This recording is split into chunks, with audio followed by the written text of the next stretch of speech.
I'm not the biggest fan of Frank Darabont. I think Shawshank is essentially rubbish. No disrespect to Stephen King, really. But anyway, this is The Green Mile, Darabont's next major feature. His two after, The Majestic, a forgotten Jim Carrey dramatic work, and The Mist, another King story, aren't entirely earth shaking in my view either. But why is Green Mile here? Well, as far as the films nominated for the Best Picture Oscar are concerned, I felt odd about excluding Green Mile. I consider it superior to The Shawshank Redemption, for this mightn't be considered too impressive, but I enjoy how it realizes a magic, mystical, miraculous dimension to a mundane, graphic, brutal reality. I find it seamlessly believable, a period piece aesthetic, to be honest, actually. It is cheap sentiment for sure, and many tired, predictable tropes abound, although I don't know if I can hate The Green Mile. As far as the Stephen King adaptations go, Carrie Salem's Lot Shining, wow. Cujo and Dead Zone aren't bad, particularly the latter due to Cronenberg helming it. Cat's Eye not bad. Silver Bullet, Stand By Me, both very good titles, especially that latter film. Maximum Overdrive and Running Man I do enjoy for what they are, frankly. Misery I appreciate also. Tales from Dark Side, Lawnmower Man, and Dark Half to a lesser degree. The old Stand miniseries is commendable for what it is, a decent effort of a monumental epic novel, likely King's finest effort, I'd claim. In the 21st century, the only one I liked was actually The Dark Tower. I'm not a fanatic of that series. I wasn't compelled to finish it. I didn't mind the film, to be totally honest. And I'm yet to see The Outsider from 2020. Think 2020. I think it's 2020, which some say is very good. And a film that he wrote the original screenplay for, The Timekeepers of Eternity from 2022, is one I would like to view also.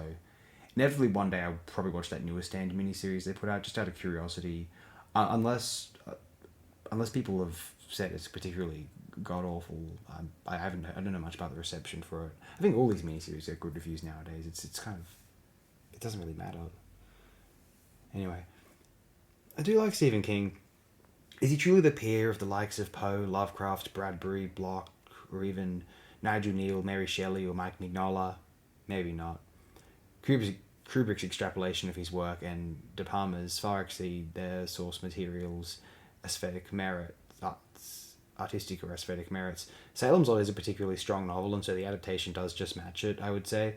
But otherwise, King's work is more of a socially inclined Bradburian nature. A novella like Low Men in Yellow Coats best demonstrates what King is best regarded at. Coming-of-age tropes meet genre fiction incursions within modest American locales. Does this sound familiar to anyone who has read A Blip of Bradbury? Obviously. But King is certainly very good at what he does, and his general taste and eye and ear for the genre are still very sound. And I would single out The Stand as a particularly good novel, as I said again, and it makes sense that he tried to extrapolate a larger opus out of that post-apocalyptic trope in via The Dark Tower, which I felt was... I found its explorations of its characters ultimately a bit uninteresting. I just felt as though they were conjured backstories.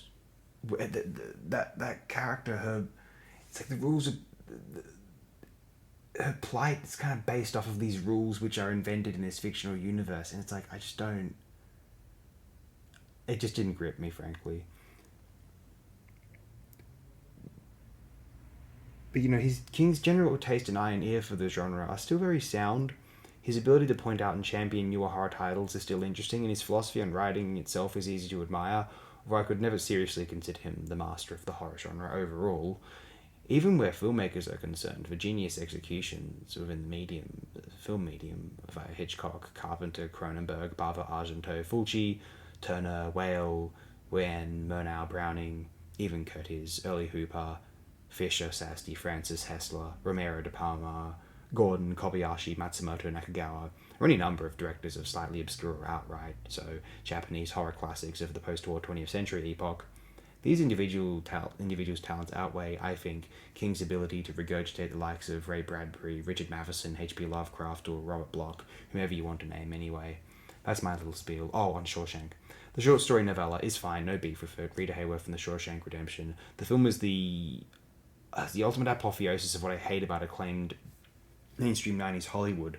The likes of this, Dances with Wolves, A Few Good Men, Forrest Gump, Jerry Maguire, The English Patient, Good Will Hunting, Saving Private Ryan, American Beauty, and whatever the hell else you want to name here, was one of the worst or lesser moments of American cinema, I feel as though. Anyway, Shawshank conned a lot of people, manipulative and obvious like it is. People voted it for sentimental, wishy-washy reasons to the number 2 spot on IMDb, behind The Godfather, of course. But then the 2008 Dark Knight Godfather Wars ended with Shawshank sneaking into the lead, and so people assumed it was considered the best film ever. Not really, just the second best on a website whose voters prioritized end of history, feel good, pat yourself on the back, living room entertainment fare. I'm not interested in that. But the Green Mile is being discussed here today. I guess Frank Darabont himself, of all people, saw some issues with the Shawshank Redemption and sought to correct some of them with the subsequent Green Mile, though certainly not all of them, obviously. So I'll move on now. Let me know your own thoughts, questions, anything potentially inane I said here now, whatever you would like. Thank you.